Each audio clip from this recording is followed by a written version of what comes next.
under the guidance of the Trump administration, with the help of the Republican Party, and with the invaluable help of a cadre of friendly Democrats, Wall Street just keeps winning and winning. Are they winning so much that they're getting sick and tired of winning? Well, we'll have to wait and see, but we suspect not, and our next guest may be able to shed some light on that. She returns to the program. She hasn't been with us for a while, but it will be great to talk with her. Alexis Goldstein is a senior policy analyst at Americans for Financial Reform, AFR, a nonpartisan coalition of more than 200 organizations doing great work in this area. Alexis has focused on higher education, private equity, and hedge funds, systemic risk, and all that fun stuff. She spent 7 years working in tech on Wall Street. I spent some time on Wall Street myself, although in a different area. She's been on the show to talk about that too. But I think now what we really want to talk about is the victories, the winning and winning that Wall Street is enjoying at our expense. So with no further ado, Alexis Goldstein, thanks for coming back on the program. Yeah, thanks so much for having me. I certainly appreciate the intro. I think you're right that Wall Street is definitely winning these days, unfortunately.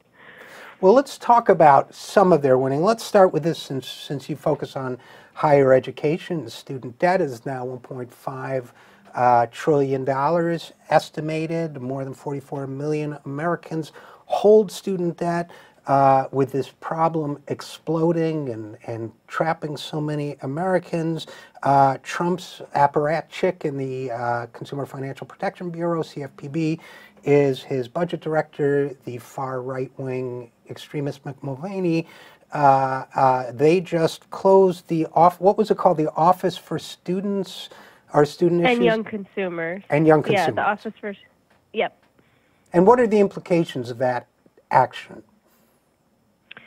So the Office for Students and Young Consumers is a really important part of the Consumer Bureau. They compile reports and put out statistics. Like, one of the reasons that I know that 1 out of every 4 Americans is struggling with their student loans and struggling to repay them is because it was in one of the reports that the Office for Students put out.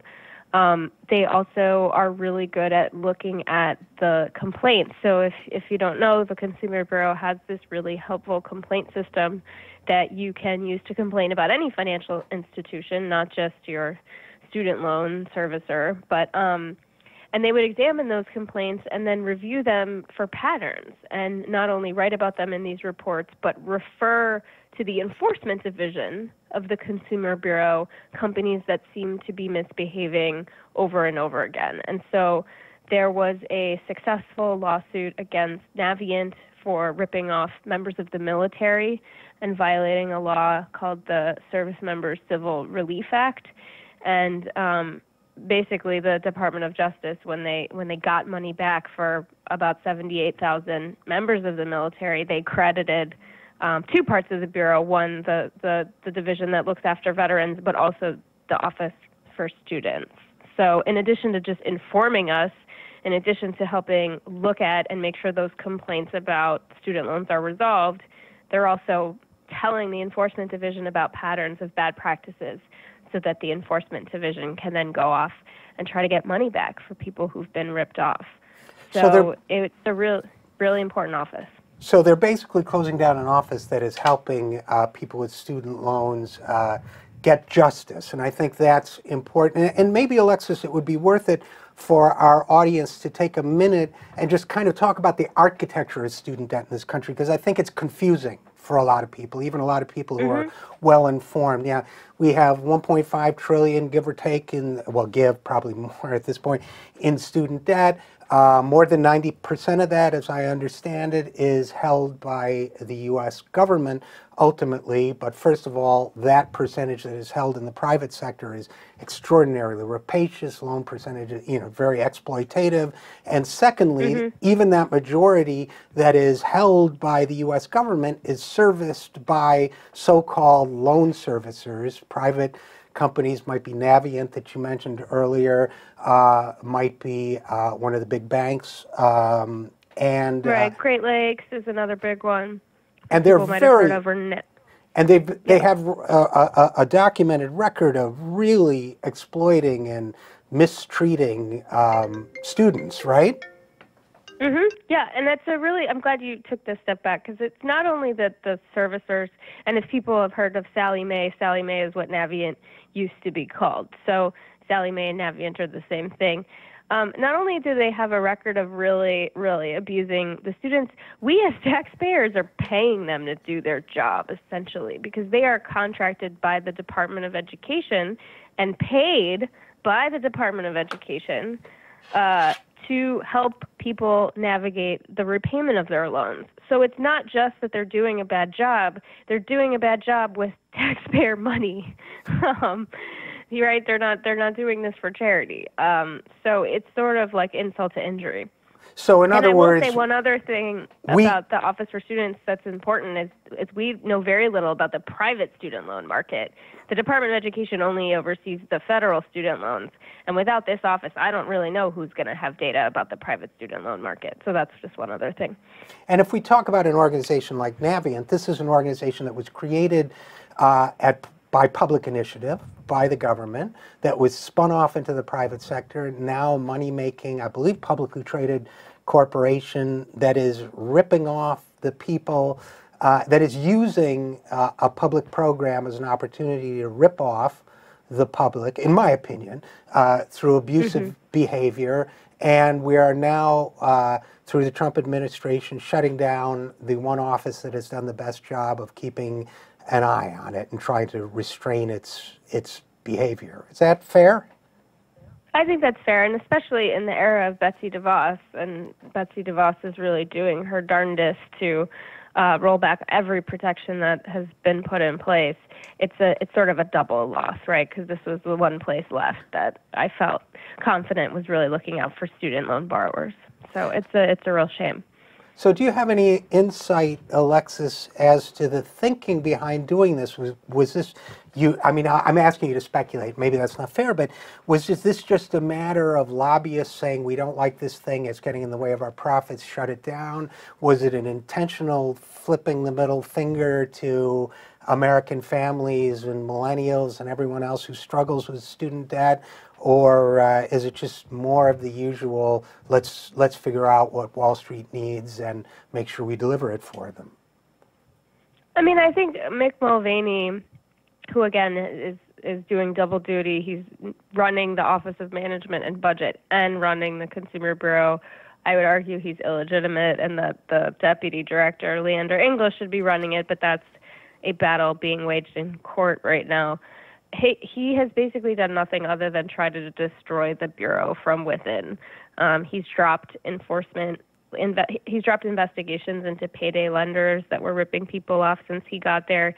He changed the logo to something that was like very modern looking and nice to something really stodgy and weird and ugly. And he's basically moved the Office of Fair Lending out of being an independent department and under him, which a lot of people are worried that that's going to mean that there aren't going to be fair lending investigations anymore. So this is just kind of one more piece of evidence that what he is trying to do is effectively gut the agency from within. And that's not a surprise, right? He was a member of Congress, and as a member of Congress, he was just vehemently opposed to the Bureau and a huge enemy of it. So it's very much like Scott Pruitt running the EPA, right? This is not someone who was a champion of consumers. This is someone who was a champion of the banks, who is now running an agency that helps to oversee them. Yeah, and by the way, as long as you mentioned the logo, Alexis Goldstein, when he was originally appointed, illegally in the opinion of many of us, instead of allowing Leander English, the number 2 there, to take over. That happened in the evening, and I went on their website the next morning. He had already had somebody go in and change the org chart on the CFPB website, putting him at the top. That's how much he pays. Yeah, he pays attention to the little details because he figured. Does. Yeah. Let's pivot for a second, Alexis. The other news story of the week is that first the Senate and the House approved a big rollback on the Dodd-Frank bill and Donald Trump has signed it, so it is now law. What does this mean for the American people? I mean, it unfortunately makes the future bailout more likely, and that is not just me saying that. That is something that the Government Accountability Office had ruled when they were asked to examine this bill. It relaxes the rules in very, very large banks. There used to be an extra set of enhanced rules and oversight for any bank that was over $50 billion in assets. That line is now $250 billion. So there are all of these banks that are in between those sizes that now no longer have these restrictions. And just for a point of comparison, if folks remember the name Countrywide, Countrywide no longer exists, but Countrywide was responsible for originating 1 out of every 5 mortgages in the lead up to the crisis. They were a horribly predatory actor. They are a bank of the same size as the banks that were just deregulated. Yeah, I think if I recall correctly, Alexis, Countrywide was somewhere in the neighborhood of 158 billion, maybe. Mm-hmm. They were well under the 250. So I guess right. Your point being, these banks can very easily crash the entire economy. That's right, and this is something that that the largest banks, are obviously, there's only basically 5 banks that are not impacted by this, and it is the very, very tip top. But the 5 largest banks are not the only banks in this country. They're not the only ones that can do damage. And I think that this is just sort of the opening salvo, unfortunately. I think the lobbyists are not happy with this. This was just the easiest thing to get through. And I think it's important to remember that they could not have gotten this through without Democratic support. They certainly could have passed it in the House with no Democratic support, but they could not have passed it through the Senate. And so there were a huge number of Democrats, and we've talked about this before, right, when this bill first passed the Senate. But I am just worried about what comes next. And so if this is the kind of thing, if I may put in a plug that matters to you, you should certainly check out how your senator voted and let them know that you're disappointed, because what I'm worried about is this just the beginning of a series of rollbacks. Well, let's talk about, we're not shy about naming names here. Let's talk about some senators who voted with the banks on this instead of with the American people. Any names come to mind? Democrats, I'm thinking. Sure. So the one that was, there was only one at the signing ceremony today, so that was Senator Heitkamp. So it was very important for her not just to pass it, but to be there for the signing. She was the only one. But the other Democrats on the banking committee that voted for this were Joe Donnelly. He's from Indiana. Mark Warner has been a longtime advocate of this bill. Both the senators from Virginia voted for this. Tim Kaine also voted for it. Senator Tester. Believe it or not, Senator King, the independent, he voted for this, so it wasn't just 16 Democratic senators, it was also Senator King. Hassan was someone who voted for it, Peter, Stabenow. I don't have the full list in front of me, but those are some of the names. But that's a long list, and it includes a lot of names, including former Democratic vice presidential candidate, including Senator Mark Warner, whose other recent vote of distinction was a vote to confirm torturer Gina Haspel as CIA director. So I guess the point here being we don't just need more Democrats that when it comes to protecting the American people, we need better Democrats. I mean, I think it's safe to... Did any Republicans vote against this bill? I mean, or are they...